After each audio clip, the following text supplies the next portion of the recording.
제구님, 최근 그 광주 김대중 컨벤션 센터에서 출판 기념회를 하셨잖아요. 네. 예, 책이 아마 꿈 넘어 꿈을 향해 날자, 향자죠. 네, 예, 맞습니다. 어떤 내용인가요?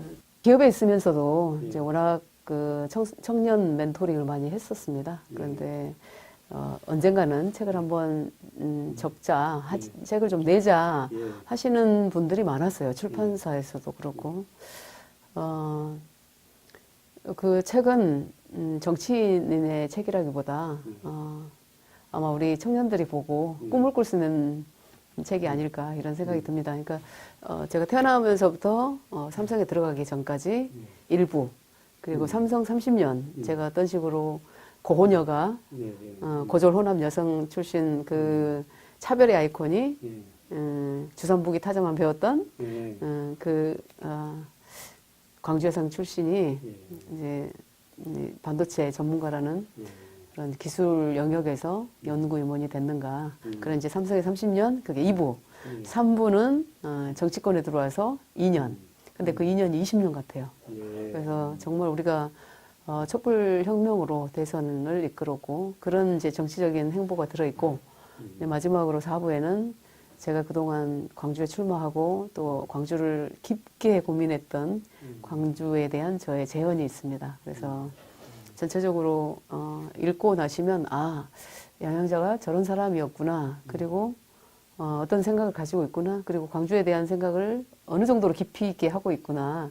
왜 광주에 이렇게 정성을 쓰고 있는지를 아마 알게 되실 것 같습니다. 그리고 또 한 가지는 제가 삼성에서 너무 기업에서 너무 급작스럽게 정치권에 왔기 때문에 제가 하고자 했던 것도 기업에서 후배들의 어떤 제가 멘토가 되는 일이었거든요. 그런데 이 책에 담아서 또 제가 못했던 그런 못다한 일을 이 책을 통해서 해야 되겠다 이렇게 생각을 했습니다. 뭐 많죠. 경단녀 뭐 우리도 좀 또 청소년들, 대학생들 뭐 여러 고민들이 있는 분들한테 이 책을 드리고 싶습니다. 네. 방금 말씀하신 것처럼 삼성전자에서 이제 고졸 출신에서 삼성전자에서 근무하시다가 문재인 대통령의 인재영입 7호로 예. 이게 전격적으로 이제 정계에 데뷔를 하셨잖아요. 예. 그래서 다른 분하고 비해서 이 정치권 활동에 대한 소회가 좀 남다르실 것 같아요. 어떻습니까? 굉장히 다르죠. 저는 그러니까 문재인 영입 제의가 있었을 때 너무 외로웠고요. 왜냐하면 그때 아시다시피 이제 그때는 민주당이 거의 저 풍랑 앞에 돛담배처럼 거의 난파 직전의 어떤 당의 그런 상황이었는데 이제 호남의 민심을 얻어달라는 그리고 호남 민심을 못 얻으면 대선 승리 없다. 좀 도와달라는 말씀에 제가 이제 이 길이 운명인가 보다 하고 받아들였습니다만 실제로는 정말 어려웠습니다. 그리고 들어오자마자 이제 1월 12일 날이니까 한 2년 좀 넘었네요. 2년 조금 넘었는데 기자회견 하는 그 순간부터 제가 광주를 오겠다고 그랬어요. 왜 그랬냐면 그러니까 영입 목적이 첫 번째가 호남, 두 번째가 이제 기술은 앞서가는데 이제 정치권을 못 따라간다. 왜 그런 얘기를 하셨냐면 어떤 기술 인재를 만들려면 교육 시스템이 그렇게 돼야 되는데 우리가 교육이 상당히 문제 있다고 말씀 많이 하죠. 근데 그런 교육 시스템을 만들려면 정치가 앞서가야 되는데 우리나라는 기술, 그다음에 교육, 정치 이렇게 반대로 돼 있다. 그런 부분 말씀하셨었고 그다음에 이제 여성 어찌 보면 2012년도에 정말 여성 때문에 졌죠. 여성표에서. 그래서 국민 속으로 정말 여성의 삶 속으로 들어갈 수 있는 사람이 필요하다. 근데 이제 그게 딱 맞았던 것 같아요. 제가 고호녀로, 고졸 호남 여성으로. 그래서 이제 양향자 상무님이 나오면 이 불평등이 없는 대한민국을 만들 수 있지 않겠냐. 그런 얘기도 하셨었고, 오자마자 제가 이제 출마를 했죠. 광주 서구울로. 보통은 그런 길을 잘 안 가는데 저는 그렇습니다. 어떤 딱 가치가 정해지면 어찌됐든 그 길로 가고 이게 이제 꿈 넘어 꿈을 향해 날자 향자에 거기에 들어있는데요. 꿈 넘어 꿈이 뭔지 아세요? 이게 이기적인 삶이 아니라 이타적인 삶이거든요. 그러니까 삼성의 이모는 이제 별이 되고 꿈을 이뤘다고 소위 많은 분들이 이야기하는데 저는 그 너머의 일이 무엇이냐, 꿈이 무엇이냐라고 물어보셔서 이제는 제가 성장과 축적의 시간에서 나눔과 어떤 봉사의 시간이고 그게 공적 영역이구나 하고 스스로 받아들였습니다. 그리고 낙선했는데 바로 또 제가 최고위원 선거에 뛰어들어서 사실 광주 메일에 우리 기자님들도 저를 굉장히 좀 조롱하셨던 것 같았는데 그때 그죠? 그랬는데 진짜였어요. 뭐 비난도 하시고 무슨 뭐 한 3선 4선 되는 사람들이 나오는 거지 뭐 거기 무슨 초선도 아닌 사람이 말도 안 된다 오바 아니냐 뭐 이런 말씀하셨었는데 저는 딱 한 가지만 생각했습니다. 광주에 단 한 석도 없는데 과연 우리 광주 어르신들 우리 광주의 민심을 누가 얘기를 할 수 있냐 이거죠. 그래서 저라도 최고위원 선거에 나가서 당선이 되든 안 되든 이 얘기는 할 수 있어야 될 것 같아요. 물론 이제 당선이 될 거라고 생각을 하고 뭐 나가서 당선이 됐지만 대부분의 100명 중에 99명은 제가 안 된다고 그랬었습니다. 그런데요, 광주는 굉장히 놀라운 게 광주뿐만 아니라 우리 대한민국이든 인간이라면 그 사람의 가치에 동의하게 되면 표를 주게 돼 있습니다. 그렇습니까? 예, 그래서 저는 저의 가치가 그때 얼마나 우리 정말 호남 특히 우리 호남민들이 정권 교체를 많이 이렇게 악망을 하고 있었죠. 그런 가치에서 함께 움직여 주셨다고 생각합니다. 그리고 나서는 이제 뭐 최고위원 선거하고 정말 촛불 혁명을 이끌어서 지도부로서 저는 역사적인 순간을 함께 한 거죠. 정말 그 정권 교체를 해낸 지도부가 됐고 또 촛불 혁명의 그런 중심에 서 있었고 그리고 대선 승리를 했고 이제 저한테 남은 길은 이제 처음으로 돌아가 보면 다시 광주를 위한 길, 그 길로 가고 있습니다. 방금 말씀하신 것처럼 짧은 기간에 정계에 입문하셔서 짧은 기간에 민주당 또 최고위원도 되셨고 또 여성위원장을 맡고 계시잖아요. 네, 전국 여성위원장. 전국 여성위원장을 맡고 계셔서 이 지방선거, 6.3 지방선거에 대한 책임감이 좀 남다르게 클 것 같습니다. 그렇습니다. 우리가 이제 기업에서도 그렇지만 이긴 후에 잘 나갈 때 혁신하는 거예요. 이긴 후에. 이제 지고 패배한 다음에 혁신은 제대로 된 혁신을 이뤄낼 수가 없는 거거든요. 왜냐하면 책임론 뭐 여러 가지 문제들이 또 불거질 거기 때문에 이긴 다음에 자만이 아니라 혁신을 이뤄내야 됩니다. 그런데 그 혁신이라고 하는 것이 대한민국의 마이너리티, 여성, 장애인, 청년 이런 마이너리티의 어떤 정치적 정치 주류로의 어떤 진출 저는 이거라고 생각을 하거든요. 지금도 지속적으로 여성 문제, 뭐 여성 혐오, 뭐 여러 가지 문제들이 이 정치권부터 문제가 있다고 생각을 합니다. 뭐 최근에도 그런 일들이 있었지만요. 그리고 아까 말씀드린 것처럼 이긴 후의 혁신은 저는 이제 제 입장에서 보면 집권 여당의 전국 여성위원장으로서 어떻게 하면 우리 여성들을 많이 진출시킬 것인가. 지방의회든 국회의원이든. 근데 이번에 이제 6.13 지방선거에서는 그 역할을 제가 해내야 되는 거죠. 그런데 보십시오. 17개 광역단체장이 있습니다. 근데 단 한 석도 대한민국 역사상 여성이 나온 적이 없어요. 그리고 우리 호남 보십시오. 호남은 60년 동안 깃발만 꽂으면 된다는 이 민주당 텃밭 아닙니까? 진보의 텃밭. 그럼에도 불구하고 구청장 한 명도 여성이 나온 적이 없습니다. 그건 정치권뿐만 아니라 저는 우리 호남인 전체가 다시 한번 생각해 볼 시점이 됐다고 생각을 합니다. 그래서 저는 제가 뭐, 전국 여성위원장이기도 하지만, 뭐, 앞장서서, 제가 도전하고, 그러면서 우리 또 여성위원회 전체 우리 여성 당원들도 정말, 꿈을 갖고 지금 도전하고 있습니다. 최대한 많이 제가 당선을 시키는데, 노력을 할 것입니다. 더불어민주당 여성위원장으로서 최근에 이제 국회에서 열렸던 그 지방선거 필승 여성 전진대회죠. 여기에 네, 이제 참석해서 많은 여성 정치인들이 또 정치 희망자들이 참석한 걸로 알고 있습니다만 여기서 여성 정치의 중요성에 대해서 한 말씀 하신 걸로 알고 있습니다. 이번에 6.13 지방선거를 앞두고 지방선거 승리를 위해서 우리 더불어민주당 전국 여성위원회 전체 출마자들 플러스 당원들이 모였습니다.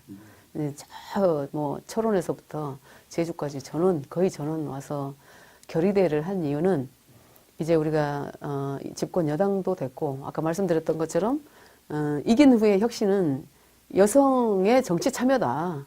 예, 이렇게 이야기를 하는 자리 그리고 우리 더불어민주당의 여성 후보자들이 이렇게 준비되어 있습니다. 하고 대한민국 국민에게 내보이는 자리였습니다. 근데 여성 정치인의 어떤 역할 그리고 중요성에 대한 것은 제가 전국을 이렇게 돌아다니면서 이제 저희가 253개 여성위원회 아니 지역위원회가 있어요. 근데 각각 다 다녀봤습니다. 여성위원회 그리고 각 시도당의 여성위원회 그리고 여성 의원님들 다 이렇게 평가라든지 이런 부분도 보면 어떤 지표에서 정량적 지표에서 여성 의원들이 굉장히 앞쪽에 있어요. 랭킹이 굉장히 앞쪽에 있습니다. 그렇다는 얘기는 이 생활 정치에서는 지방 정치인으로서의 생활 정치에 있어서는 여성의 강점이 훨씬 더 필요한 우리가 정치의 어떤 상황이다라는 걸 확신을 갖게 됐고 문제는 이제 이분들이 들어가는 게 그러니까 이제 정치권으로 어떤 진입이 어렵지 일단 들어가면 굉장히 잘해요. 그래서 어떻게든 진입 장벽을 낮추자. 처음에 진입 장벽을 낮추는 여러 가지가 있어요. 예를 들면 뭐 가점을 준다든지 그리고 전략적으로 여성 특구를 만든다든지 뭐 여러 가지를 저희가 또 제안을 해놨습니다. 양양자 최고위원님은 사실 이제 중앙에서 많이 활동을 하시지만 광주에 기반을 두고 계시잖아요. 네. 그 광주 미래산업전략연구사무소 이제 광미연을 운영하고 계시는데 이 광미연이 어떤 단체인가요? 네. 제가 산업 경제 쪽에서 30년 일을 했지 않습니까? 게다가 첨단 기술을 개발하는 일이 거의 제가 뭐 30년 동안 해왔는데 광주를 보면 뭐 미래자동차 그리고 또 뭐 에너지밸리 이렇게 해서 정말 첨단 산업 단지를 구축하겠다고 하는데 구체적인 어떤 걸 제가 못 봤습니다. 그래서 광주에 내려오자마자 이 광주는 정말 먹고 사는 문제가 가장 심각하구나. 이제 정말 우리가 민주화가 정말 발달한 민주화의 도시들은 다 잘 사는 도시로 탈바꿈을 했어요. 경제력도 높아지고. 근데 광주만이 좀 어려운 상황이 지속되고 있고 그래서 이제는 정말 산업이다, 경제다 해서 이제 뭐 지금 광주 미래산업전략연구소가 출범을 한 지는 그다지 오래되지 않았지만 실제 고민은 광주에 내려오는 그 순간부터 했습니다. 네, 그래서 산업을 다 좀 어널리시스하고 조사하고 어떤 산업이 필요한지 그리고 이제 제가 있었던 그 반도체 산업이 앞으로도 첨단 기술로는 지속될 수밖에 없는 이 4차 산업혁명에서는 뿌리이자 줄기이고 잎이자 열매예요. 그리고 뭐 스마트 가전, 스마트 카, 스마트 뭐 우리 의료, 스마트폰, 스마트 전장 모든 게 다 반도체 영역입니다. 그렇다 그러면 우리 광주가 잘 생각을 해보시면 이제 미래 자동차로 가겠다라는 이 큰 어떤 로드맵을 그려놓고 있는데 실질적으로 필요한 거는 스마트 전장이거든요. 그래서 제가 4.13 때 나왔을 때도 전장 산업이 필요하다고 얘기했는데 우리 광주 시민들이 뭐 이렇게 전쟁에서 쓰는 장비냐 뭐 이렇게 물어보시기도 하고 더 이상 정치적 이슈로 어떤 제가 그때도 너무 가슴 아팠습니다. 이게 정치 쟁점화 돼버리는 이런 우리 어떤 광주의 현실이 너무나 가슴 아팠고 저희가 만약에 다른 그러니까 상대 당이었다면 뭐 물론 그렇게 하기는 어렵겠지만 한번 들어보자. 그리고 광주 시민들이 그렇게 힘을 합쳐 주실 줄 알았어요. 그런 이야기를 하면 그래도 우리가 좀 들어보고 뭔가 그래도 우리가 할 수 있는 역할이 있으면 지자체가 전부 다 좀 힘을 합치고 시민이 힘을 합치고 정치권에서도 힘을 합치고 이렇게 나가자라고 할 줄 알았는데 이게 바로 정치 쟁점화되면서 이런 상황을 보면서 광주가 정말 어렵구나. 그래서 정말 준비를 철저히 해서 광주 시민들께 이해를 시키고 이 부분을 실행해 낼 수 있도록 해야 되겠다 하고 만든 게 광주 미래산업 전략연구소입니다. 네. 광미연 광주 미래사람 전략연구소뿐만 아니라 그 전부터 이제 많이 고민도 하셨고 연구도 많이 하셨다 그랬었잖아요. 자, 네. 대표적인 실물 경제 전문가이신데 네. 광주 경제의 활성화 방안을 간략하게 소개한다면 어떻게 말씀하실 수 있을까요? 아까 말씀드린 것처럼 이게 반도체가 지금 25년, 특히 메모리 반도체는 25년 우리가 1등을 하고 있어요. 전 세계적으로. 그리고 뭐 자율주행차든 뭐 예를 들면 알파고 같은 걸 보셔도 100만 개가 들어갑니다. 컴포넌트가 반도체 컴포넌트가.